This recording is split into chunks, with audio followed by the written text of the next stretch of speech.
Hello. It's one of those, like, just don't move now. Yeah. You're in place. Yeah, you got a chair with wheels, but just don't move. Yeah. Such amateurs. Welcome back to How's Life with Bouwer and Themba. I put my name first this time, bruh. Okay, cool. I was fast. If that's how you want to do it, if that's how you want to play this game. Have we started? We started. Oh, okay. Guess I missed the beginning. Themba had a long night, and he was at CrossFit this morning. Respect. No. So it was a late night with LA. Ooh, dropping client names from Los Angeles. And gone international, man. Gone international. But the rand is not good enough. I need my dollars. Kids are expensive. Anyways, welcome back to another episode of How's Life with Themba and Bouwer. Switched it up there. And yeah, at this point in time, I think we should roll the intro.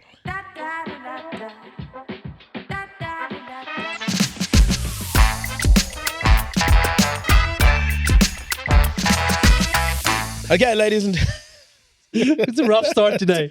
Listen, we've been sick. I can say I've been sick for a week. Yeah. Themba has been sick for almost a week. Okay, but is this the official start? Yeah, this is honest. Okay. Honest. So we are back. We are slightly sick, but we're going to get into that right now. We've got to introduce our guest to you, though, a man who's very well known in the music world and abounds both locally and internationally. Please make some noise. I'm just assuming us, the two of us, you can make noise at home for Mr. Dan Patlansky. Woo! Chee-chee! Legend, we'll insert some audio noise. Yeah. Some fans clapping. Dan, thank you for being here, dude. So good to be here, brother. You've got good to be here. You've got no idea. When you said yes on WhatsApp, I directly said to Themba, we're both like, oh my word, this is incredible, dude. This means so much to us. So. Well, it means a lot to me. I'm a big fan. Yes. And I you know when you come on a podcast and then you've never heard of the people before and you go, I'm also a big fan, but I genuinely, from the bottom of my heart, a big fan. I really am. That means a lot. I've got a question of your surname. Is that Polish? What is that? It's an interesting one. It originally comes from Lithuania, but that wasn't the original surname. The original surname sounded too communist when my great-grandparents came in the 1920s. And they didn't like communists in South Africa. So they changed it, but they changed it to Patlansky, which doesn't make sense. It's like not Jones or something easy. You know what I mean? There's so many easier names. Yeah. But do you know Khan from the Polydowns? Do you know what his real name? No. I'm not doubting myself. No, his real name is Dungan. Really? Yeah, dude, Google it. Dungan. That's the story that I read. I want to Google it now because otherwise... Shaka Zulu I promise. Let me just go on Morby. Whilst you use the internet to fact check yourself. I was so confident.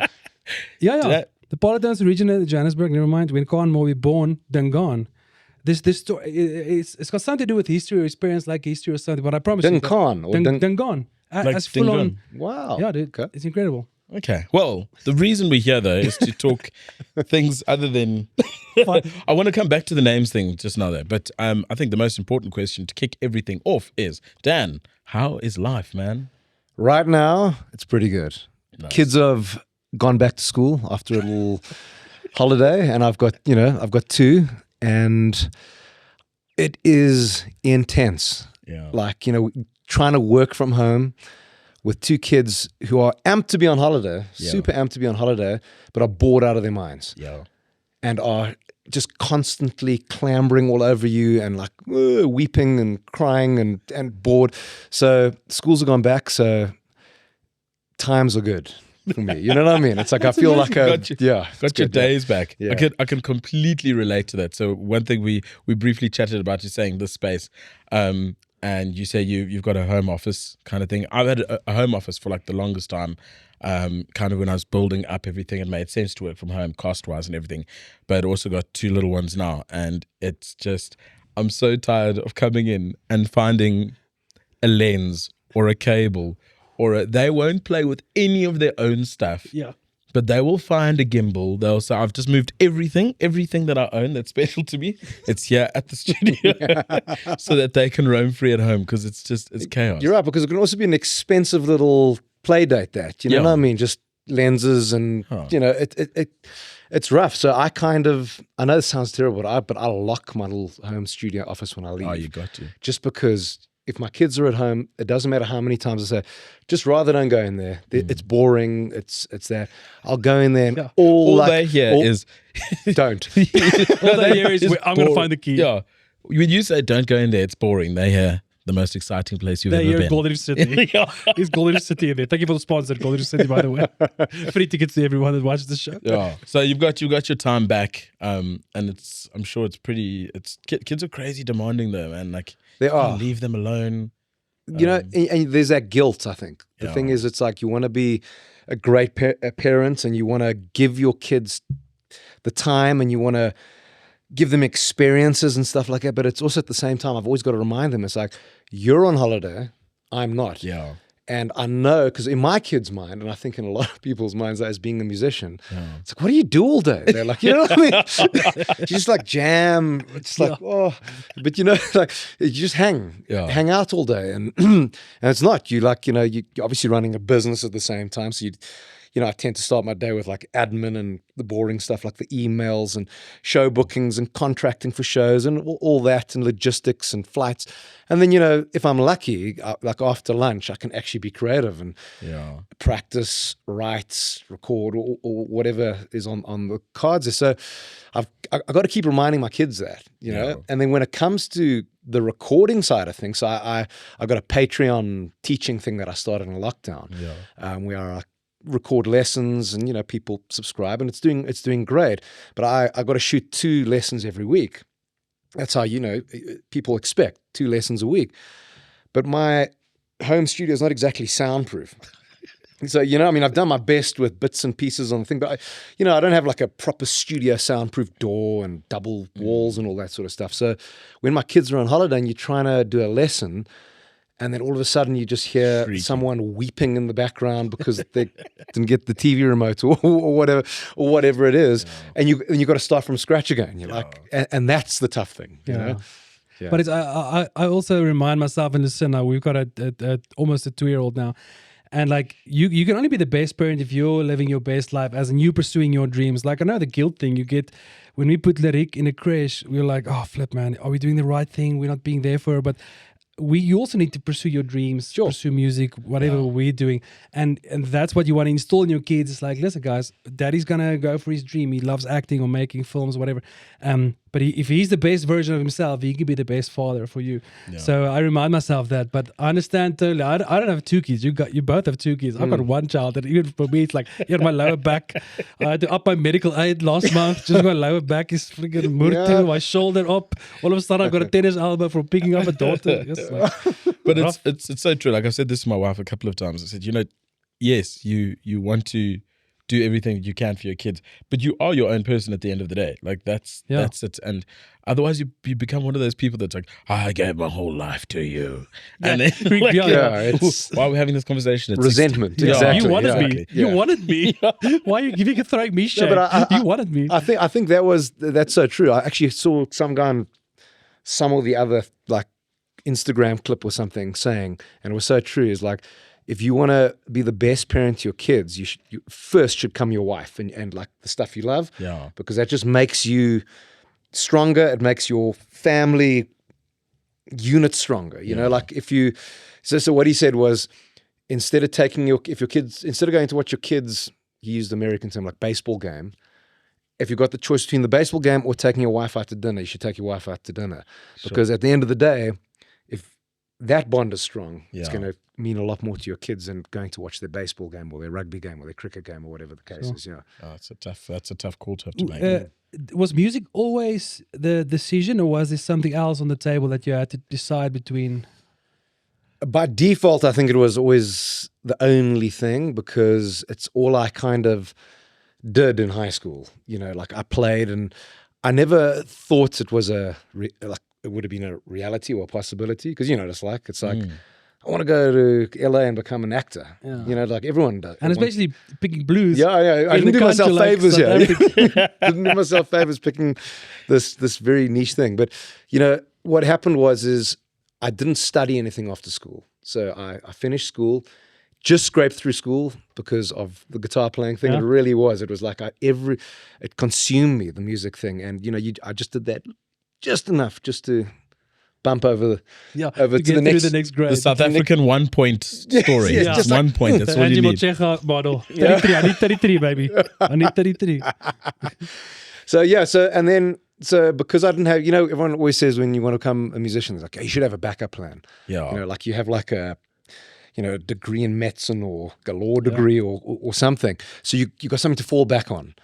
But I think, honestly, and I would never tell my own kids this, never in my life, but I think me not having a backup plan was possibly the best thing because, the music industry, it's like, it's a tough place, right? It takes super long to make any money, any sort of a living, while all your friends who you went to high school have got these cool jobs and they all got cool cars and nice houses, and you still, just hitting away. But the thing is, if I had that backup plan to fall back on, I would have fallen back on it at some point. But because I didn't have a choice, you just kind of push forward and make it work. And obviously, I'm thrilled about it because it's my first love and it's my passion, and I really do. I feel blessed that I get to do this. Yeah. How old are you when the tipping point happened? When it's like, I can do this full time now? Do you remember? Yeah, it was kind of it was weird. It never really. It was such a slow transition because I left school, and then even in the last year of school, I started getting paying gigs, like in a cover band, around Joburg, just like the odd thing. But when I say pay, I couldn't support myself. Like it wasn't like I can raise a family. It's just like, actually getting paid for doing music, And then, I slowly started getting more and more of that, and then slowly started doing my own thing. And then I was doing my own thing full time, but I think I started young enough that I could still live at home. And I always tell young, that's like, I think now at 43 years old, if I wanted to start music now, I can't imagine how you would do that. Yeah. Because like you got so many responsibilities. You got a family, you got, all the stuff you need to pay for every month, and like where are you going to find that money? But like when you do it when you're 17, 18 years old, and and obviously your parents, which they did, they supported my kind of dream and stuff, then you can live at home. And you can contribute to whatever, but you don't have any responsibility. So you can spend 5 years earning nothing out of the music thing. And then hopefully after a while you go, oh, right, well now I'm earning some form of a living out of it. And that was kind of my little path in. So I was lucky in that sense. Yeah. Sure. It's interesting that because like a lot of guys ask, so traditionally came from like a working world and then slowly transitioned into media, mostly through the voiceover thing. And a lot of the guys will come to me and they say, like I want to get into voiceover like full time though, or I want to get into content creation full time. Like when's the right time? And I'm like, I don't know, dude. Like one of the biggest things, I did this like weird transition where I started to make enough, made enough money, and then I was like, okay, cool, I can live off this, and then transitioned. Like then I resigned. Then I was like, okay, cool. I've been consistently making enough money, kind of thing. What I think the mistake a lot of people do is they just completely they ditch all their support because they're like, I believe. Yeah. And we are hard or sorely mistaken in that whole, if you believe it, it'll happen. Yeah. It's good to believe, man, for sure. It's great to believe, but the amount of hard work that goes into it, luck. And then guys try it for 3 months. They're having the worst time. They haven't made any money. They end up hating their passion, and then it just becomes like a very dark spot for a person. You're going, your passion, I think at the start at least, cannot be your livelihood. Like, don't put that sort of pressure on it. Yeah. Otherwise, you stop enjoying it. Exactly. That's what I say. At this age, I can't imagine how you do it unless you did it like you, where you slowly start kind of transitioning, And that was kind of like that for me, but I never had a real job, if that makes sense. I haven't had an office job. I mean, I worked in a bottle store as a kid, like packing the shells and but both of you, you haven't had a real job. Okay, let's unpack the word real job. Because I said no to an 8 to 5 so that I can work 8 to 12 each day. Freelancing is the freaking worst. No, I took a day job for a year where I wrote for a TV show, which was incredible. There I had an 8 to 5 and like my 20 days leave. Yeah. Learned a lot, but learned that I don't want to do that. But it's not cut out for everyone. It's not cut out for everyone. But I've got respect for people that... Yeah, me too. Yeah. I read somewhere that you are the 4th best guitarist in the world. That's my worst. But I just want to know, but it's awesome though. I didn't ask you as a joke. No, I know. My question was, do you know the first three guys, and is there any way we could just sort them out, if you know what I mean? Yeah. Tell me. So you know what? That thing, now, for years, that was on my, what do you call it? Your bio. My bio and press package and all this sort of yes. stuff. And I understand why like PR people like that, because it's like But cool. it's an incredible stat. I know, but like, is it a stat? That's I think it's like awesome. It's like, so you know what it is? It's like in athletics, you can say, that guy's the fastest in the world. Yeah. Because he started, they shot Yeah, the there was gun. an event, there's and then Olympics. it's like there's a yardstick of measuring. Yeah. And it's 100 meters, and whoever does it fastest, you're the best in the world, right? But it's like, what's the yardstick of measuring, say, guitar playing? Because it's like you'll get like B.B. King, one of my favorites, like old blues guy, and then you've got like, I don't know, like a bazillion other guys in different styles. And he's like, well, are they better than B.B. King because they can play faster? Or, you know, it all depends on what you like, but I understand. So that stat, by the way, came from a reader's poll in a UK guitar magazine 10 years ago called Total Guitar, or one of those guitar magazines, and it was voted by the readers. And why I was chuffed about it is just because my name was just even in the mix of things. Exactly. So I was like, okay, cool, we're doing something right. But then often, you know, you get up for a festival or something like that, and then, you know, like the MC will always like research the artist, and then they introduce you like that, and you're like, This is the fourth best guitarist. and you're like, oh, and then it's like all you're like, oh, That's terrible. That is funny. Yeah. Nothing So worse it's than like some- a super long intro. But that is seriously incredible. I mean, music is one of the biggest arts it's movies and music. Those are the two biggest in the world. And to be known for like that, and to be in the conversation with like the Satrianis and the Bonamasas and the B.B. Kings and Hendrix, that is incredible, dude. For someone that's just around the corner here in Pretoria. Yeah, it's insane, man. Dude. No, you can be Thank you, proud, bro. dude. That's incredible. Thank you. You know, but I've actually told the PR team to take it off the bio. I saw it on Google. I can't take it off of Google. I've snapshotted. So actually, I got a little something. Well, that was a prize. Yeah. I thought yes. Since we're gonna have the Okay. best guitarists in the world, I might as well play a little something. If you had to Come, vote, I'd love it. if you had to let's vote hear it. yourself, what number are you in the world in playing guitar? in guitar. Look at it's in the world or like suburb or Between 5,000 and 10,000. Pick a number there. How good are you? 10,001. I know if you've heard this one before. Did you wait? Did you write this?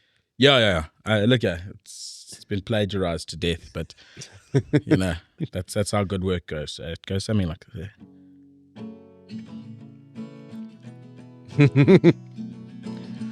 Today is gonna be the day that they're gonna give it back to you.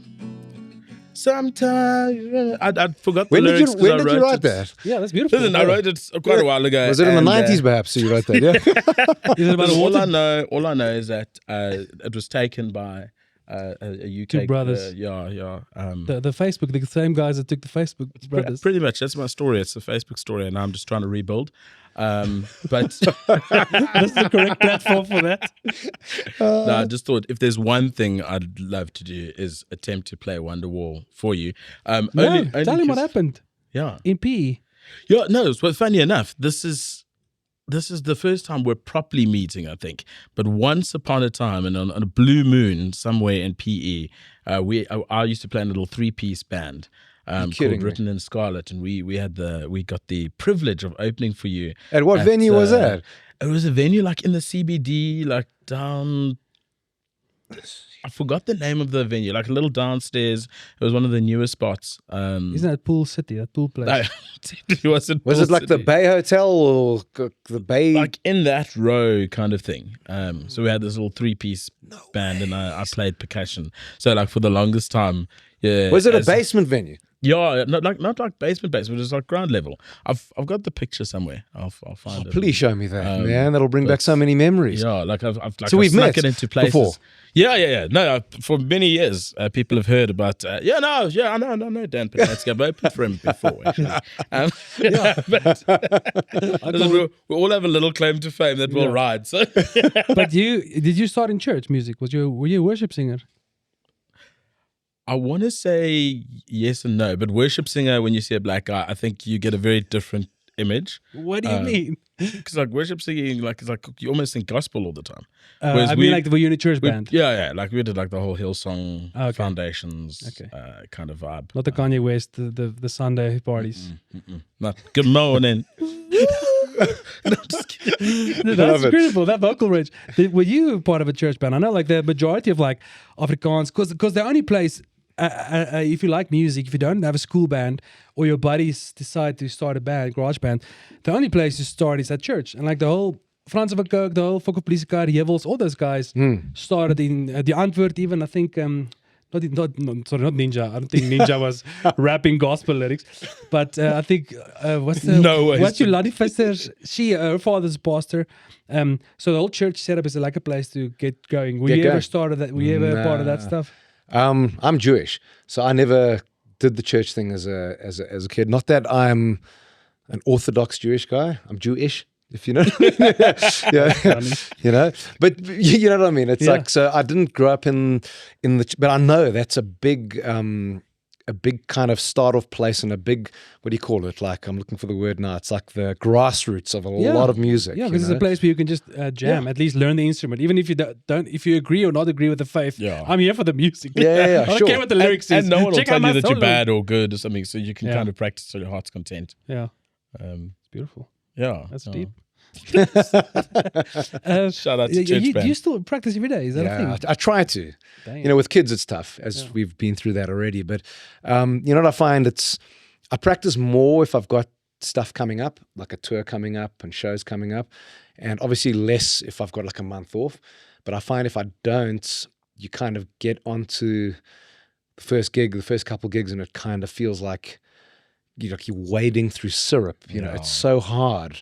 Like, I think everything's just half asleep, you know, and it's amazing how quickly you lose your stamina and I don't know, just all that magic goes. It takes so long to build up on the road, and I tell you stop playing for a week, and it feels like you're back at square one again. So I try play as much as possible, but I mean, as I say, it's a passion, so it's not like you will practice today. I don't want to. You love it. Yeah, I love it. It's great. You know what I mean? It's awesome. And sometimes I feel guilty that this is what I get to do, you know, in the day. You know, like I get to just play. This is my life. Yeah, and get money for it and can support a family off it, which is cool. Yeah. You know, it's getting harder these days. I mean, I think what when you say things are getting it gets harder. What are the types of things that are obstacles or that make things more difficult? Well, I think right now, just in general, I think the music industry's tough place to be, and this is not South Africa only. It's worldwide. I've noticed, like in the UK, in Europe, and South Africa, obviously. It's like there seems to be like a big lull in live music. Yeah, you know? definitely. If you look at the top 10, the charts, there's like not even one band lately. Yeah, exactly. It's like just solo artists and DJs. Exactly, and I think getting people to come out to a show is tough, man. It's like I find, you know, you almost feel like you're doing something wrong, like people like not into my stuff anymore. But it's like just to get people to come buy a ticket to your show is so much harder than it was. It really, really is. And I don't know if it was because people got used to staying at home during lockdown and entertaining themselves, you know, at home, or I don't know, but it has become a lot harder. There's not a lot of venues left, and this is also Europe. A lot of places have closed down, and even post-COVID have closed down, just because there's just not that business anymore, which is scary. It's a scary place to be, and then you add being a blues guy on top of it. It's just like, whoa. What are you doing? You know, because streaming, there's not a lot of money in streaming unless you smash out a viral song and it blows up on TikTok and whatever. But because with live music, your money comes from the shows or merch if you got merch. But that's pretty much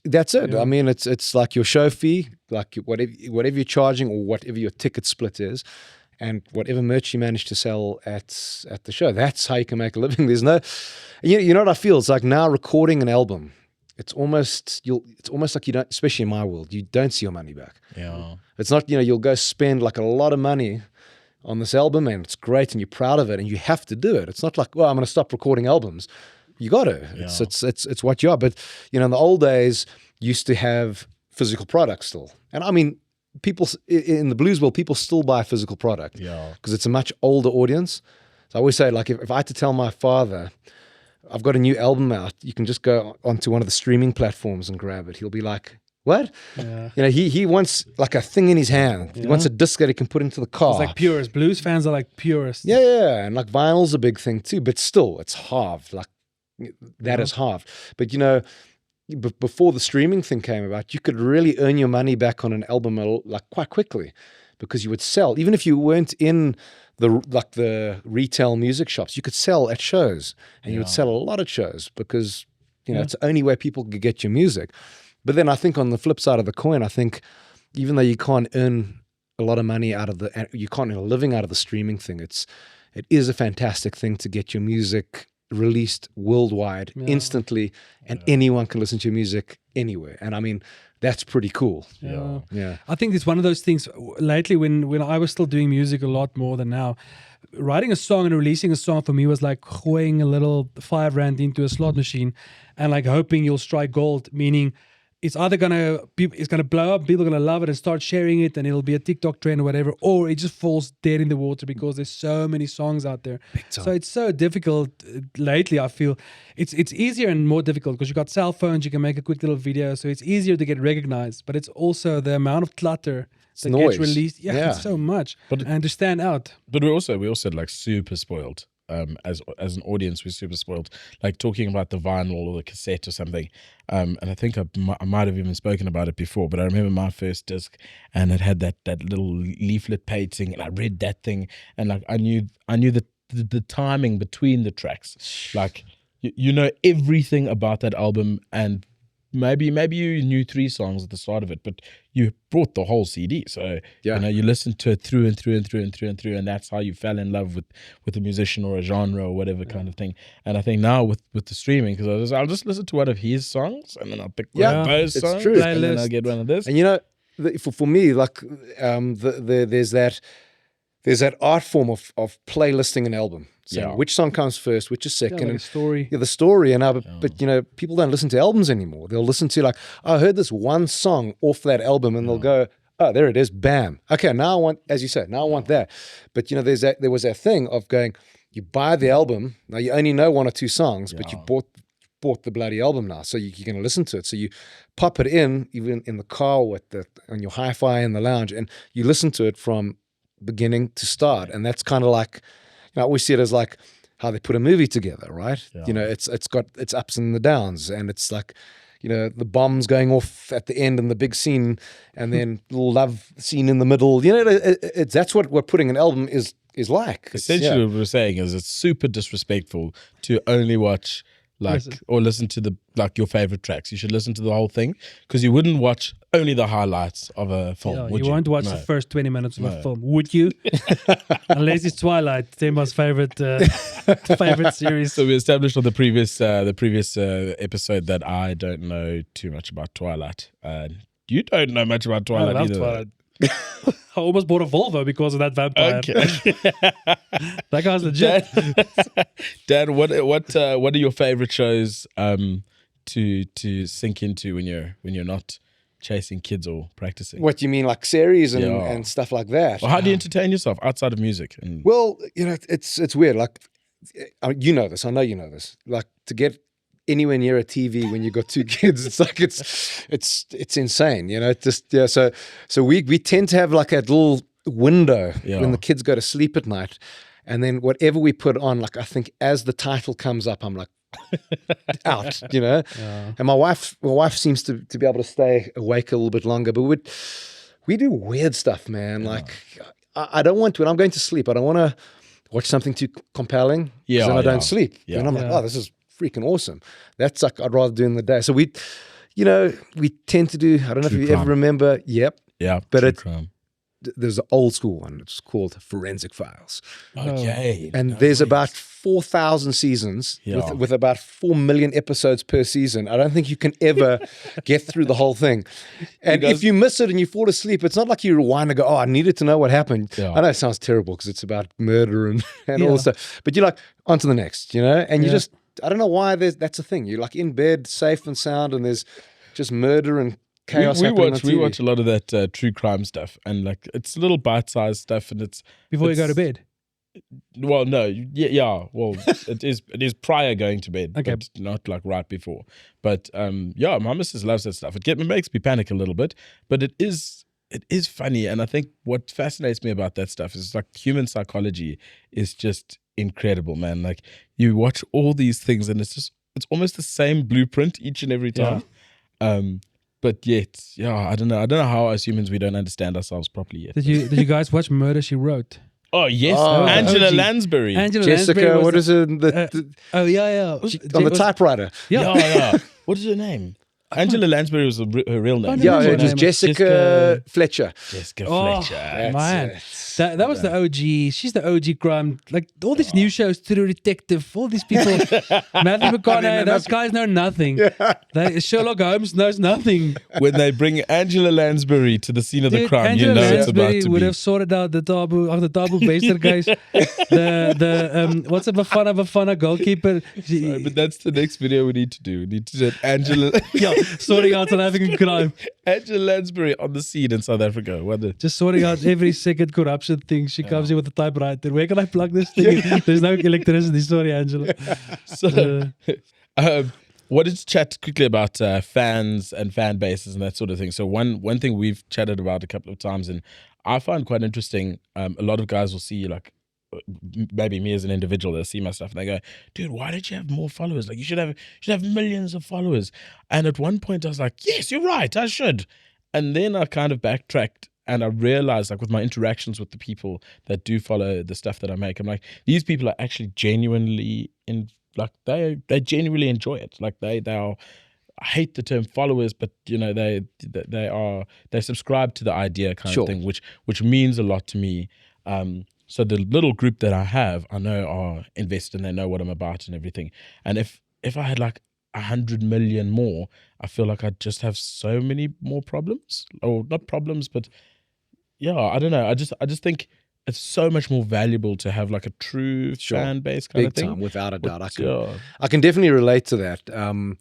I think mine by default tends to be like that because of the genre and I suppose the nicheness of everything, because it's like the guitar playing thing and it's like a niche part of guitar playing. So yeah, getting followers, I find when I get them, it's a genuine follow. It's not like, because it's not someone just doing it because I did a little trend thing, or it's like people really got to want to subscribe to my social media because that's all I do on it is this niche thing. You know what I mean? I don't do like ice bucket challenges and whatever it is on it, you know. But I feel old with it because I'm not great on the social media thing. My wife is constantly shouting at me because I just got back from Europe and then I think I posted like 2 photos for the whole tour.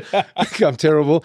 She's like, well, who would even believe you were in Europe? Yeah, no one would even know that you were there.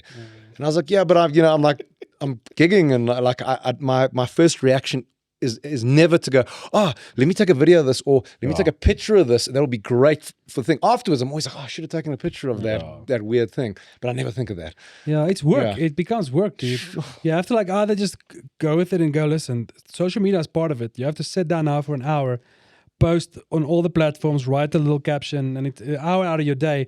You either have to do that or you have to like just go against it. But I always think of it this way, like, so I mean, say you got 50,000 followers or whatever. If they weren't at the show, even if there were 5 people at the show, they don't know that. But if you post a photo of you just jamming in Germany, there's 50,000 people that go, yeah, Dan was in Germany, he's blowing up. But I think it's your 100th time tour in the UK. So it's not like, I think the first time was different, taking pictures and everything. Now definitely. it's like, going to Germany is like going to freaking Rustenburg for you at the moment. You've been there 50 times. But I get it. I mean, like, and my wife's right. She is right. It's like, just, no one says you got to like document every waking moment of your day. Just like post the odd thing. And then I started doing it. And then it was always, because I don't know what to take pictures of. So it's always a selfie and sound check. Like this. And then she was like, no one wants to see that. They've seen it. They've seen you with the empty room behind you in soundcheck. And she's like, do something else. I was like, I don't know what to do. I do that with like my MC stuff, because that's the whole thing. Is like the only way to get more work is to be working. And so I'm like, I want people to know that I've been at like this big, whatever, try and not name brands, but this gig and that gig and that gig. And I'm like, I always get there and I'm like, I should take a picture to like tell people that I'm working at this prestigious thing. And then it's the same thing. It's just me with an empty room. I've got a catalog of me like before the room gets filled. Because also like it just feels super awkward also then when the room's full. And I'm like, say cheers, you guys. Like hey. So it is a weird thing, but it's interesting how the world perceives where most of everybody's world is online. That's where their perception I think the danger comes from on being this side of the lens is not to compare yourself with everyone else that's doing it as well. Like I would sometimes fall in a trap of like looking at like Frans van Gogh and Spoegwolf and Jewels, all the big bands jamming every Friday, and I'm like, oh man, my career is a failure. But then it's like, no, you want to do something different with your life right now. And also, you it's unfair to compare yourself with 5 people. Compare yourself with one person. Go, cool, Frans van Gogh is jamming tonight. At least I could work towards having one show. But like comparing yourself to like 5 people, that's unfair. It is. It knocks you. And that perception is so right. Like one of the selfies I took with the empty room behind me, I had about 5 or 6 people going, ooh, bleak turnout, eh? And you're like, it says soundcheck. And I was like, I kept thinking, I was like, obviously there's not people in the soundcheck. It's like, the doors aren't open. Yeah. Are you ever tempted, like, so people like you that's super talented musically, and you've got and however else, don't yeah, obviously you can make a mean, you can make don't make assumptions. You can make a mean musically, you can make a mean mince, mate. Yeah. But you have an incredible voice as well. So have you ever considered, like, because the blues is a very niche genre. Sure. There's lots of money in music if you make more commercial music. But have you ever been tempted to, like, John Mayer's got this hectic bluish side, but he's also got a side that's like pop hits. Sure. Has that ever crossed your mind? Like, maybe I was just for one album, go like as pop as possible in terms of like finding compromises. You don't want to be too like socky, but like just making more commercial music for the sake of financial reasons. Has that ever been crossed your mind? It has. From a business perspective, very briefly. But you know what I really believe is I believe that successful pop stars are successful because they actually genuinely love what they're doing. You know what I mean? I think like a guy like Justin Bieber, he's not like, he's actually like a jazz cat. Yeah. You know, he likes Coltrane and stuff. He loves what he does, and he's genuine. I'm not a fan. I'll be straight up honest. It's not my music, but I can respect it. But he loves what he does. And I think an audience can tell. Yeah. So for me, if I had to go do something just for a financial reason and go, right, let me get some guy to write me like a pop song and then I'll bring my thing in, I honestly don't feel it'll work because I don't think it'll be a genuine thing because there's not me in there. It would be very false, if that makes sense. It's for me, like I have that battle sometimes. There's a saying that goes, the artist never paints with a gallery in mind. But also the arts in our case it's our bread and butter. So if you're sitting with something that you like, looking from outside into your world, like you're sitting with all these gifts that you have the ability to write massively big pop songs that'll bring you loads of cash in, but obviously your passion is more the blues. So there's so much respect for me in that, but that's sometimes I struggle with, like, when do you do it for the money? And when I say money, it's not like beach house. I'm saying I need to get through this month. Yes, exactly. I need to support. I need medical aid. Yeah. And when do you just do it out of pure passion? So there's a great prog artist in the UK. His name's Stephen Wilson. He was with a band called Porcupine Tree for many years. He's like a musical genius guy, but not just on the music front, but on production and understanding history of music and stuff. And he put it in such a good way. It's like, if you look at, I suppose any art form will be this. If you had a scale of art, like pure art being on the far side and product and pure product being on the other side, you always got to say, where do you want to be? Where are you comfortable being on that scale?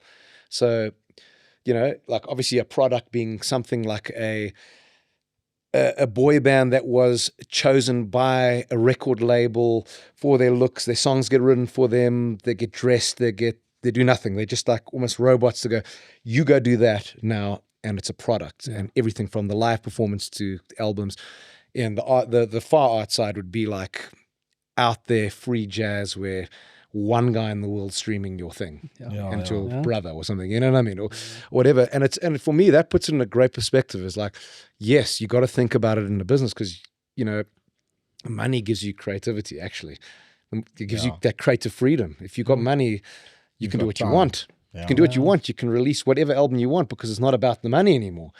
So I've kind of overcome that by still saying, well, I've got to be true to what I do and what I love. In fact, I think I've scaled back from where I was. I was going a little bit more into the rock thing, the blues rock thing, but I figured it's not really my thing. It's not my passion. So I've still doing a bit of a blues rock thing, but I've definitely gone back to my roots more, which is the blues, which I love the most. And I feel I do better than any other genre. I can play the blues. I understand it better. But then I kind of supplement it with my Patreon page, like saying, I'll shoot 2 lessons a week. And then, I've got subscribers from all over the world that will come and learn the stuff. And then there's a little, I'm not retiring off it, but it's a little revenue source where you go, okay, sweet. That's a little extra bit in the bank every month. And then, I'll get the odd advert, like where I can, and that's great money. Like when you writing music for film or adverts. I mean, on that note, we actually don't have an intro jingle. Just saying, we got that terrible. We'll get some money together. The unlicensed thing. I've got an interesting question about pricing yourself, because everyone in the world has a price. Even though if you have a day job, your salary is your price. If you break it down per hour, it comes down to whatever it is. So it's a question for both of you. Like, how did you come up with your price, your gig fee, or whatever it is? And how difficult was it to get there? Is it sometimes scary to ask what you ask, especially you? I'm kidding. I always give them a nonsense. But just of like in the arts, because we don't sit with, you're selling songs and you're selling a show, but like we're actors. We come with nothing to say. We come with like a personality, I guess. But it's not like I can say, listen, here's a can of cool drink sponsor. Thank you for the sponsor, Euros. This cost 50 Rand. So I'm going to sell it for 70 Rand. We're selling a feeling. We're selling like a emotion, I guess. Yeah, it's true. Well, can I go? Yeah. For me, it's tough because, you're humble as an artist, and if you're not, you just haven't been in the industry long enough, you know what I mean? Because it knocks you back. I'm sure it's the same in the film industry. It's like artists are humble because the industry humbles you. It's not because we try to be humble. The industry humbles you. You try and be egotistical, and then it just flattens you. No, so for me, it's like if you start asking for higher prices, it almost feels like, I'm the best or I'm awesome because I'm asking for a higher price. So for me, I've always just judged it on how many bums can I put in seats?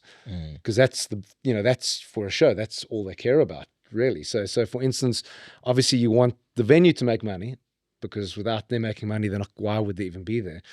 But, so I'd say, well, if I can sell X amount of tickets and the ticket price is this, then a good fee would be X, So I try and base it on the venue size and how many tickets I can potentially sell as an artist. And I think that's a fair way to do it. But obviously you'll get like your other gigs, which are more, corporate shows or something where it's not, people aren't buying tickets that you're an artist booked. And, generally for me, those are not the greatest shows to play because I always find that the CEO, whoever booked you, is a big fan. Yeah, the rest of the people. The rest of the people. Nobody else cares at all. I mean, I've had so many of those where you got the guy who booked you, the CEO or the MD, and they're like right by the only person by the stage going, oh, this is, and everyone's like, can you turn it down a bit? It's just because we're just trying to have a cocktail and I get it. That's what it's the Christmas party. It's like they want to just socialize. They don't want to hear loud blues like smash, but he does. That guy wants it.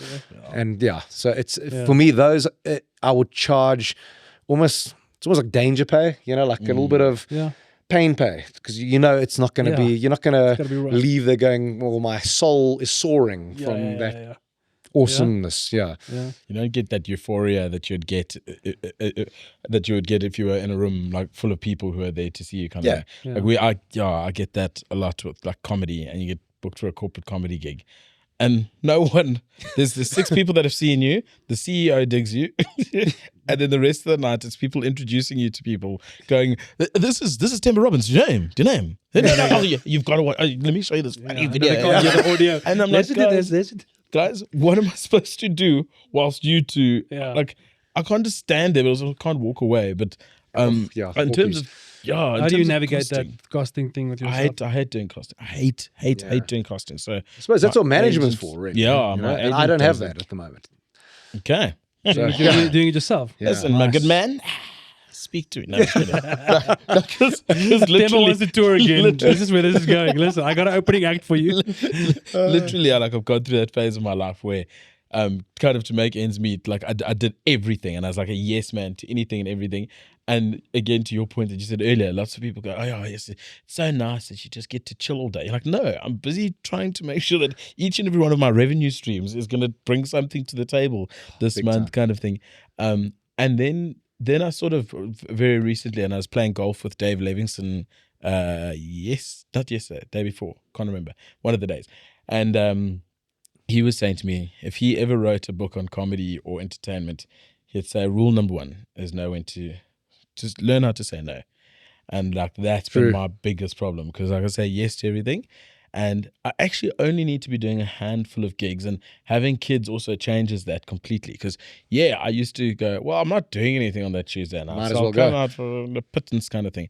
Now I'm going, well, I wouldn't mind reading my kids a bedtime story, and now I'm equating that low fee with spending time at home, and I'm going, nah, I'd rather be with my kids. So that sets that bar low. But then also, like, just when it comes to bookings, you agree to like something, you're like, okay, fine, I'll do it for that much. And then the next phone call's like, hey, we have $1 million, but are you free on this day? And I'm like, just giving it away. So I'm just like, it's such a difficult thing to navigate. It's a strange living like being in the entertainment industry, because I always say it's what kind of a life is a life where you're getting on stage, you're doing your comedy, you're acting, you're playing your songs, whatever stream you go down, but all you're actually doing is going, please like me. Yeah. You know what I mean? Like, please like me. Like, because you put your heart and soul into what we do. It's a personal thing. And that's all you're doing is going, please like me. What a horrible way to live your life, actually. You know what I mean? Repetitively all the time. Yeah. So I've got a question in terms of longevity. So I was watching an interesting thing about that, the TikToker Kabi Lam. He's a dude that someone would do something like overly complicated for no reason, and then he'd simplify it, and then the biggest TikToker in the world. Oh, that guy. Yeah, sure. Well, he was second biggest. There was that other girl, and like I don't know, there was he's from DRC, I think. Yeah, I don't French. know. He speaks French. Yeah. So there's like a bit of a backlash kind of thing on him at the moment, because I think a lot of the people who were his like audience have grown up, and they're looking back going, oh well, actually, like, it wasn't that funny, and we actually really don't like the dude that much. Like, he's piggybacking off other people's stuff. And one of the things I almost get asked, and I bundle it back in with that whole you should have a bigger following thing. I'm like, we craft our stuff. Like, I go and I write a whole thing and I put it up there, and like, it doesn't go super million view far viral kind of thing. And then you see some other guys, and all he does was this. And I'm like, am I overcomplicating the recipe or whatever? Yeah. But then I look at it and I go, okay, cool. So the guy's had like a 6-year career, which will taper off very quickly, because potentially there's no value add there, and there's no skill set. He never practiced doing something original. Yeah, but he doesn't have like an inherent skill set kind of thing, which kind of makes me feel like I'm going, I feel true to the path that I'm on, because I'm like, I've been working and I'm crafting things. But from a music perspective, you've got a lot of people who, let's agree that some people are not talented and they are ridiculously famous kind of thing.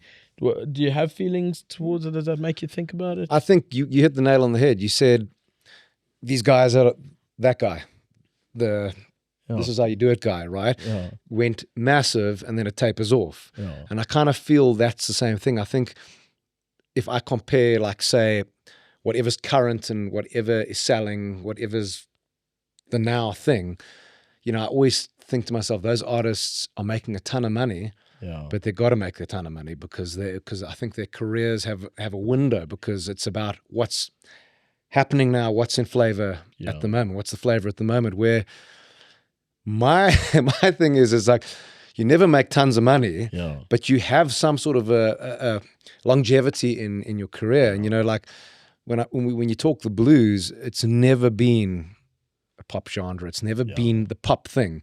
In the 60s, it kind of came close with, you know, when Jimi Hendrix was kind of like a pop star, even though it was just rock in those days. And Led Zeppelin, you know, in the 70s, you know, they were kind of like pop stars, but they were rock and rollers, but it was popular music. But blues has never been like the thing. You know, you're not going to hear it on commercial radio, but it's something that never goes away, right? It kind of it's got a waveform in popularity. Like a guy like John Mayer came up because he's got the blues thing, like you mentioned. Blues took a big boost when he came around and played it, because people going like, what is he doing? And it's like, oh, he likes the blues, and then blues took a bit of a rise, but then it drops again. But it never goes away. It's a genre that has been around forever, and it's always there. And if you go to any city in the world, you'll find blues bars. It doesn't matter. You can go to like Bangkok, like the place you think like it's got the furthest away from the blues, but there'll be blues bars there, and blues bands playing. And every city I've been in, you know, not South Africa. I mean, there's not a the blues body blooper thing. There's no such thing. So wasn't it Rory? He used to have that little spot down in Parkhurst. Yes, well, it's a Catch Snatch 22. Catch Snatch 22, 32. 43. Rory, like absolute nutcase. But yes, he was also, he's a big fan of yours. Yeah, I played there often, man. A couple of times there. It was a cool little spot, man. How old's your kids? My kids are 10 and 7. Okay, so as we're fathers, can you maybe tell us about what we're looking to maybe end off the episode by giving us your best fatherly advice for us going. Do you have girls or boys? Boy, girl, 3 and 2. I've got a girl, 16 months. Boys, more fart jokes, the better. Boys love that. It's just a thing for I don't know. It's like my dad did that when I was a kid. It was always like the pull my finger or the. Can you see what this label reads on the pants here? Is it what size is it? And then it knocks you one. You know, it was always a thing, and I think that's such a cool thing with boys. My daughter is now becoming a tween. So nice. It's very scary. It is very scary. I think it gets easier. I found that the first little bit of having kids was the hardest, like the baby. That first year, was rough for me. You know, it was like tough. Like it's such a hardcore thing, a baby. You know, it's this like angry little. You know, it's just tough. But then I found it got easier and easier and easier, and but it never gets easy. It's like as one phase ends, and I know you guys know this already, as teething ends, then this will happen. And then as this ends, something else happens. And I don't know. For me, it's just about, I want to try and spend as much time with my kids. And my wife always says something is like, that you never think about in the moment. It's like, we'll remember these times of our lives as the happiest times of our lives. You'll always look back at this and go, oh, remember when they were this big, you know, and we're stuck in house in lockdown. You know, they were so terrible, but it was actually so lekker. It was so lekker when I think about it. So I try my best. It doesn't always happen. I try and live in the moment with the kids when I'm spending time with them and going, well, this is awesome. You know, look how cute they are. You know, so that saying, wherever you are, be there. Yes. Do your kids know what you do? Do they understand? Are you famous to your kids? Do they understand their father is the 4th best guitarist in the world? Do they know that? So my kids, you know, they go to the Afrikaans school in Pretoria, Linwood, you know, and you know that's a big sports school. It's a great school. Don't get me wrong, great school. And a couple of the parents know me, so they hear from maybe a couple of friends. Oh, your dad plays guitar on stage. So that's as far as it goes. And then my daughter was so impressed that I was on YouTube. Oh, nice. She's like, "You're on YouTube." I'm like, "You could be on YouTube if you wanted." Yeah. Anyone could be on YouTube. TV's not a thing anymore. My dad's not on TV. He's on YouTube. That's Like, "You're on good. YouTube." I was like, "I am, man." She's like, "Ooh." My dad. Going around. My son, I think he actually is taken to like introducing me to people. Like we walk around and then he'll be like, "Sorry, that's my dad. His name is Themba," and then like he'll carry on but like not even from like a sense of like it's pride, but like I think that's the coolest thing about the kids is that they've got no idea that you have any notoriety as far as they're concerned. Yeah. They're the only two people that know you. Yep. And that's Yeah. all that matters. Completely. I mean, my kids always, if I'm going on tour for 3 weeks overseas, on the day they'll be like, "Don't go." And it's like you're going to go like this. You know what? I'm actually going to stay. I'm actually going to can it. You know what I mean? And just hang at home for 3 weeks. It's going to be a quiet Christmas this year, but I'll stay. Can I ask a last question though? Of course, dude. There's no rules. There's no rules. So no, well, you said last question, and then Sorry. okay. So I think one thing that we'd like to chat about recently, especially, is South Africa and the vibes, the vibes in the country, and it's one thing that we obviously, it's kind of part of our recipe is to try and knit things together and bring a sense of positivity. But I think generally there feels like there's an uptick. What's your take on things? Is immigration on the cards? Or Definitely you happy? Yeah. So you know what it was in lockdown? Yeah. Because I hadn't toured for a while, and I said, it was like I was still smoking in those days, and then there was like a tobacco ban, and then you got that craving. You're like, I need to get out of this place. It's the worst, And then I started touring overseas again, and don't get me wrong, I love playing overseas, but you couldn't pay me enough money in the world. I'm not even kidding, to live anywhere in Europe, anywhere in the UK. Just because I find South Africa, we got our own problems, but so do they. Yeah. Woo, do they have problems? They got problems. And we got our problems, but we know our problems. We know what our problems are. And I just honestly, I find South Africans just the best people. I really do. I greeted someone in a grocery store in Germany. I went, "Hey, how you doing?" And they said to me, "Do I know you?" This was the person, the teller. "Do I know you?" And I was like, "No, I was just saying, never mind.